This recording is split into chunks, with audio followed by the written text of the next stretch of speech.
Mendekati penghujung tahun 2020, tanda-tanda penurunan kasus COVID-19 di Indonesia belum juga terlihat. Kurangnya kesadaran warga akan bahaya penularan virus ini mengakibatkan melonjaknya kasus di setiap daerah.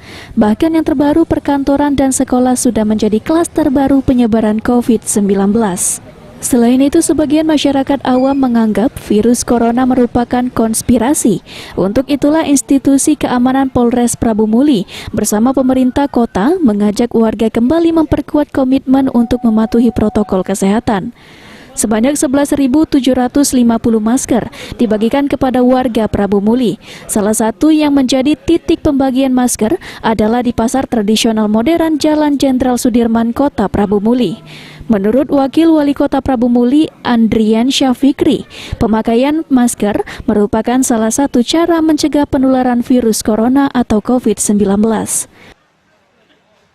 Syukur saat ini hampir 80% masyarakat sudah menggunakan masker. Masih ada beberapa masyarakat yang mungkin belum memahami ataupun mungkin merasa aman atau dia risih menggunakan. Nah, ini tugas kita. Tugas kita untuk menyampaikan ke masyarakat bahwa penggunaan masker inilah yang paling efektif untuk mencegah kita terpapar virus corona. Tidak ada cara lain.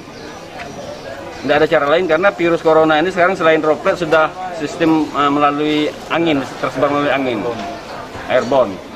Jadi salah satunya cara yang paling efektif untuk menghindari terpapar virus corona adalah menggunakan masker. Selain membagikan masker, dalam kegiatan ini juga Polres Prabu Muli dan Forkompinda Kota Prabu Muli mensosialisasikan rencana denda dan sanksi sosial bagi pelanggar yang tidak memakai masker. Beni Firdaus, PAL TV.